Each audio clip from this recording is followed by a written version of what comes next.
오늘은 함께 읽은 말씀을 통하여서 그래도 하나님을 따르라 라는 제목으로 말씀을 생각해 보겠습니다. 사무엘상 12장이 되었습니다. 12장은 사무엘의 고별 설교입니다. 고별 설교. 사무엘의 마지막 메시지. 그렇다고 사무엘이 하나님의 나라로 가는, 세상을 떠나는, 죽는 것은 아닙니다.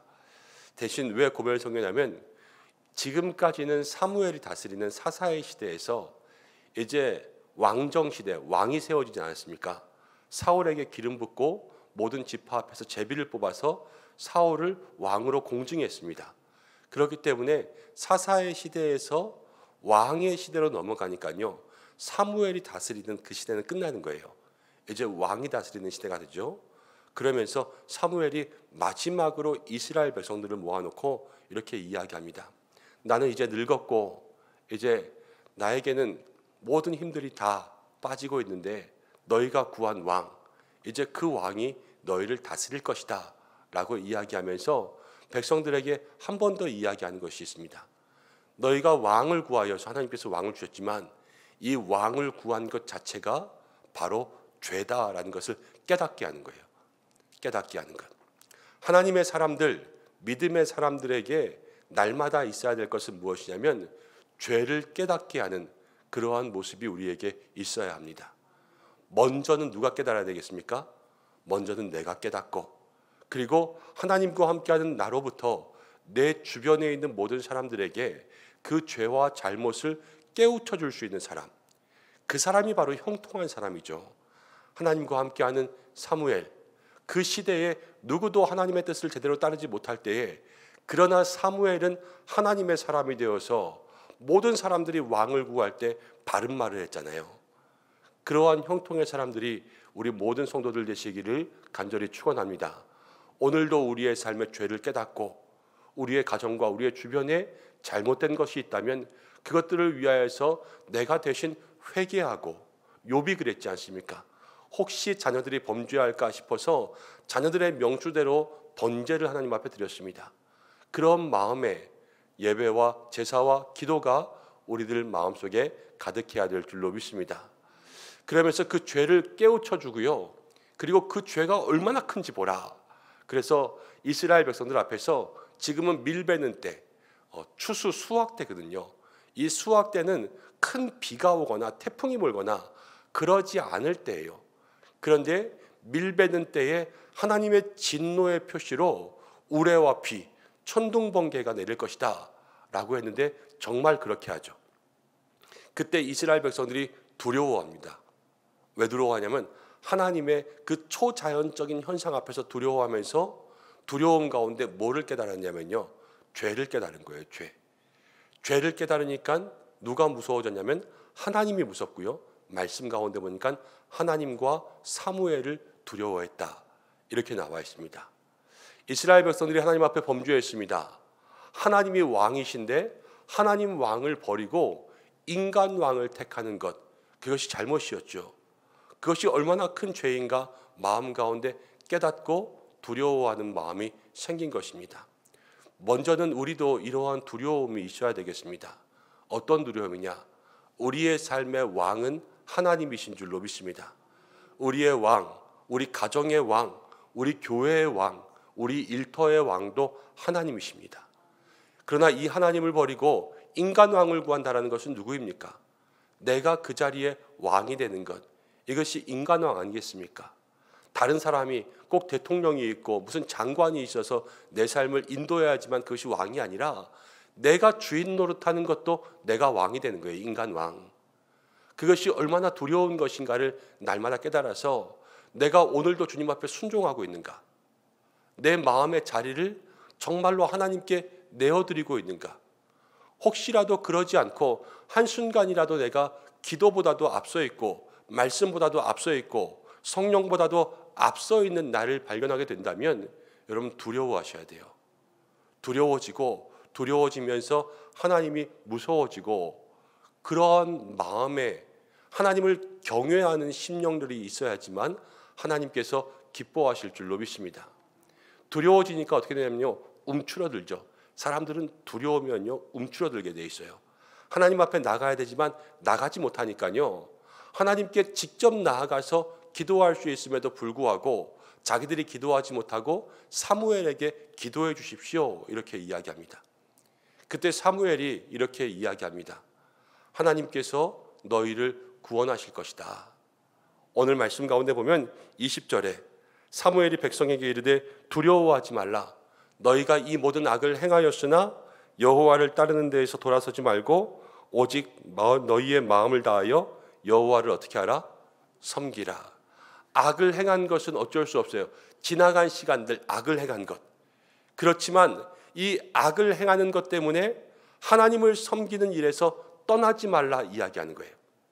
그래도 하나님을 섬기면, 그래도 하나님을 따르면 하나님은 미쁘시고 의로우시고 하나님은 자기 백성들을 먼저 사랑하시기 때문에 끝까지 자기 백성들을 버리지 않을 것이다. 하나님의 마음을 사무엘은 이야기해 주고 있습니다. 우리가 우리의 인생 가운데 많은 죄를 짓고 살아갑니다. 많은 죄를 짓다 보니까 날마다 두려움도 있을 수가 있고요. 때로는 하나님께 멀어졌다 생각할 수가 있습니다. 더럽고 추한, 때로는 마음 가운데 늘 부족함이 있어서 이 모양 이 꼴로 어떻게 하나님 앞에 나아가 기도할까, 이런 마음의 죄책감들이 들 때도 있죠. 그러면 늘 사람은 움츠러들고 주춤하게 되어 있어요. 그러나 오늘 사무엘이 우리에게 무엇이라고 이야기합니까? 그래도 하나님을 따르라 그러는 거예요. 그래도 하나님을 따르라. 사랑하는 믿음의 성도 여러분, 무슨 일이 있어도 하나님을 따를 수 있는 믿음의 각오가 있으시기 바랍니다. 내가 아무리 부족해도 그래도 하나님 따라가야 되고요. 내 삶에 어떤 방해가 있어도 그래도 하나님 믿어야 되고요.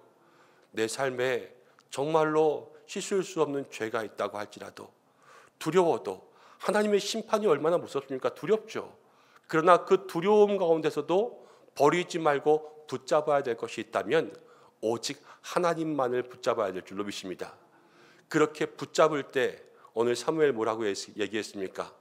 하나님은 자기 백성을 사랑하신다. 하나님 자기 백성을 사랑하신다.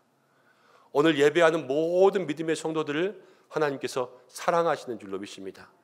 하나님 나를 사랑하시고 우리를 사랑하시는 거예요. 그래서 우리가 하나님을 버리지 않으면 하나님 우리를 붙잡아 주십니다. 그러나 우리가 하나님을 놓게 되면 하나님도 우리를 붙잡지 않으신다라는 것을 성경은 누누이 얘기하고 있죠. 오늘도 기도하면서 내가 무슨 일이 있어도 그래도 하나님을 따를 수 있는 이 믿음으로 살게 해달라고 함께 기도할 수 있는 우리 모든 성도들 되시기를 바랍니다. 그러면서 사무엘이 이렇게 이야기합니다. 23절에 나는 너희를 위하여 기도하기를 쉬는 죄를 결단코 범하지 아니하고 너희에게 선하고 의로운 일들을 가르칠 것인즉. 이건 사무엘이 지금 고별 설교지 않습니까? 이제 리더십, 이 지도자의 자리에서 은퇴하는 거예요. 은퇴했지만 사무엘은 무엇을 쉬지 않냐면요, 기도를 쉬지 않아요. 그리고 선하고 의로운 길 가르치는 것, 말씀을 가르치는 것을 쉬지 않겠다 마음 가운데 이렇게 다짐하고요, 그 결단을 모든 백성들 앞에서 선포하고 있는 거예요. 먼저는 사랑하는 우리 모든 믿음의 성도들이 기도하기를 쉬지 않는다. 은퇴한 사무엘이 그렇게 얘기하지 않습니까? 기도에는 은퇴가 없고 기도에는 중단이 없는 줄로 믿습니다. 특별히 우리 이 자리 가운데도 은퇴하신 우리 재직들도 계시고 연로하신 시니어 어르신들도 계십니다. 그러나 그 모든 기도의 삶은요, 주님 나라 가시는 그날까지 더욱더 단단해지시길 바랍니다. 기도하는 건 멈추지 않고 또 말씀을 가르치고 말씀의 본을 보이는 것. 말씀은 지식으로 가르치는 게 아니에요. 말씀은 행동으로 가르치는 거죠. 말씀대로 살아가는 모습을 가르쳐야지만 그 말씀을 따라할 거 아닙니까? 입으로는 말씀을 이야기하지만 행동으로는 말씀과 다르게 산다면 누가 그 말씀을 믿고 누가 그 말씀을 따라하겠습니까? 우리가 말씀을 가르친다는 것, 나부터 말씀대로 살아가는 것이라는 것을 기억하고, 여러분 그 삶도 은퇴가 없지 않습니까? 주님 나라 부르시는 그날까지 우리가 말씀대로 살다가 하나님 앞에 가는 거예요. 오늘도 내가 하나님 앞에서 기도의 삶에 그쳐지지 않고 말씀의 삶이 중단되지 않는, 행함의 삶이 멈추지 않는 그러한 믿음의 삶이 될 수 있도록 기도할 수 있는 이 한 날 되시기를 바랍니다. 또 한 가지 우리의 마음 가운데 기억할 것이 있어요. 우리가 부족하고 연약해도 그래도 하나님을 믿고 따르면 하나님 우리를 용서하시죠. 용서하심과 동시에 사무엘은요, 너희를 위하여서 기도한 것을 쉬지 않겠다 그랬습니다. 누가 감히 이 말을 사무엘처럼 흉내내서 따라할 수 있겠습니까? 제가 목사지만 우리 성도님 향하여서 많이 기도하겠습니다, 이렇게 말을 할 수 있을지언정 사무엘처럼 말하지는 못할 것 같아요. 양심이 있잖아요, 저도. 그리고 이 삶이 얼마나 안 되고 힘든 것인지 알잖아요. 그러나 우리를 위해서 이 말씀처럼 쉬지 않고 기도하시는 분이 있습니다. 여러분 누구십니까? 예수 그리스도시죠. 오늘 예수님께서 여러분들을 위하여서 쉬지 않고 기도하고 계시는 줄로 믿습니다. 중보자가 되시고 여러분들의 위로자가 되시고 인생의 동반자가 되어 주셔서 무엇을 하든지 죄 가운데 넘어질지라도 예수님 나를 위해 중보하고 끝까지 우리가 하나님 붙잡을 때 늘 주님의 보혈로 피와 같이 붉은 죄를 흰눈과 같이 희게 만들어 주시는 그 대속의 은혜로 날마다 우리를 새롭게 하시는 줄로 믿습니다. 예수님이 있기에 우리가 그래도 하나님을 따르며 나아가는 거예요. 예수님이 있기에 우리가 하나님을 믿으며, 예수님이 계시지 않았으면 우리가 하나님 앞에 나아가면 다 죽는 죄인이죠. 그러나 예수님께서 오늘도 우리를 위해서 기도해 주심으로 우리가 하나님 앞에 진정으로 나아갈 수 있는 은혜를 얻게 되었습니다. 이 은혜를 마음속에 간직하고 이 은혜를 감사할 수 있는 믿음의 삶들이 되시기를 바랍니다. 그러면서 24절에 사무엘은 한 번 더 이야기합니다. 너희는 여호와께서 너희를 위하여 행하신 그 큰 일을 생각하여. 하루를 살다 보면 수많은 생각들이 우리의 머릿속에 스쳐갑니다. 이런 생각 저런 생각, 모든 생각들을 다 우리는 때로는 잡생각이라고 하죠. 잡념들이 참 많이 우리의 머릿속에 들어와요. 그래서 늘 복잡한 삶을 살아갑니다. 한 가지만 생각하는 사람들이 별로 없는 것 같아요. 늘 머릿속에 5만 가지를 다 생각하죠. 그렇지만 사무엘이 오늘 우리에게 이야기하는 것은 하나님의 큰 일을 생각하라 그랬어요. 우리가 많은 생각들이 있어도 이 머리의 구조 가운데 가장 중심에 가장 큰 생각들이 있어야 된다면 그것은 바로 은혜에 대한 생각, 예수 그리스도의 십자가, 그래도 하나님을 따르라 말씀하시는 이 말씀의 생각들이 오늘 한날 우리를 지배하고 인도할 수 있기를 간절히 원합니다. 생각이 사라지면 경외함도 없어져요. 생각하며 경외하라 그랬거든요. 하나님을 생각할 수 있는 그 마음의 생각들이 꾸준히 내 마음속에 채워질 때 그 생각을 통하여서 하나님을 경외하고 하나님을 진실히 섬길 수 있는 그러한 믿음의 행동들이 시작되는 것이죠. 오늘 이렇게 기도하시기 원합니다. 하나님, 오늘 내 생각을 주장하여 주셔서 하나님을 향한 생각들이 떠나가지 않게 인도하여 주옵소서. 나를 위해 중보하시는 예수 그리스도가 있지 않습니까? 그래도 우리 부족하고 연약해도 그래도 하나님만 따라갈 수 있는 믿음의 삶이 될 수 있도록 이 한 날 진정 우리를 붙잡아 주시고 우리와 함께 해주시고 형통의 축복을 내려 주시옵소서. 이렇게 함께 기도할 때에 사무엘이 이스라엘 백성들에게 마지막 설교에서 그들을 회개시키며 그들에게 준 모든 축복의 메시지가 오늘 우리들의 삶에도 임하게 될 줄로 믿습니다. 이 말씀 붙잡고 기도함으로 승리할 수 있는 믿음의 성도들 되시기를 바랍니다. 함께 기도하겠습니다. 하나님 아버지, 저희들 부족하고 연약합니다.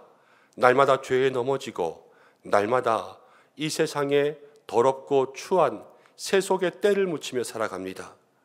때로는 하나님을 버리고 내 자신이 스스로 왕이 되어서 내 인생 가운데 큰 죄를 저지를 때가 있습니다. 그러나 주여, 우리들의 삶의 모든 잘못을 깨닫게 하여 주시고 많은 죄에도 불구하고 지금도 우리를 위해서 기도하시는 예수 그리스도, 그 보혈의 피, 대속의 피를 힘입어 그래도 하나님 앞에 나아가 하나님만을 믿고 따라갈 수 있는 이 한날 될 수 있도록 역사하여 주옵소서. 세상은 자꾸만 우리의 생각을 흔듭니다. 우리의 머릿속에 세상적인 생각들을 집어넣습니다. 그러나 주님, 오늘 우리의 마음과 생각들을 주장하여 주셔서 이 큰 은혜를 계속 생각할 수 있도록 인도하여 주시고, 우리의 생각함으로 여호와를 경외하고 진실이 섬기는 믿음의 행위가 나타날 수 있도록 역사하여 주시옵소서. 사무엘의 말처럼 하나님, 우리들의 기도의 행위들이 끊어지지 않기를 간절히 원합니다. 가르치고 본을 보일 수 있는 믿음의 삶의 모습이 교회에서도, 가정에서도, 일터에서도, 세상에서도 멈추지 않기를 간절히 소망합니다. 우리의 힘으로는 할 수 없으니 성령님 오늘 우리와 동행하여 주시고 우리에게 믿음의 힘을 허락하여 주옵소서. 오늘 새벽에도 기도하며 나아가는 모든 성도들 한 사람 한 사람 주께서 붙잡아 주셔서 그 입술의 모든 고백과 간구의 기도의 제목 들어주시고, 가정과 일터에 범사에 잘되고 형통한 은혜 허락하여 주시고, 사랑하는 교회를 붙잡아 주시고 한국교회와 이 나라와 온 열방을 주께서 붙잡아 주옵소서. 특별히 하나님, 다음 주에는 우리가 새학기 자녀들을 위한 특별 새벽기도회를 한 주간 준비하고 있습니다. 하나님, 큰 은혜 우리 자녀들에게 주시기를 간절히 원합니다. 기도하지 않고서는 학교에 보낼 수가 없어 하나님 간절한 마음 가지고 영적 무장시켜 하나님 세상의 배움터로 보내려고 합니다. 하나님께서 그 마음과 생각 가운데 인성과 영성과 지성과 감성과 모든 것이 자라날 수 있는 이 한 해가 될 수 있도록 우리 아이들 축복하여 주시고, 하나님 자녀들을 통하여서 우리의 삶에 만족과 기쁨과 행복이 있게 역사하여 주옵소서. 이 한날 우리 모든 성도들의 삶 동행하시고 지키시고 함께하시고 진정으로 축복하여 주시기를 간절히 원하오며, 모든 환우들 치료하여 주시고 경제적인 어려움 가운데 있는 성도들 한 사람 한 사람 붙잡아 일으켜 주옵소서. 필요를 채워 주옵소서. 이 모든 말씀 예수님의 이름으로 기도드립니다. 아멘.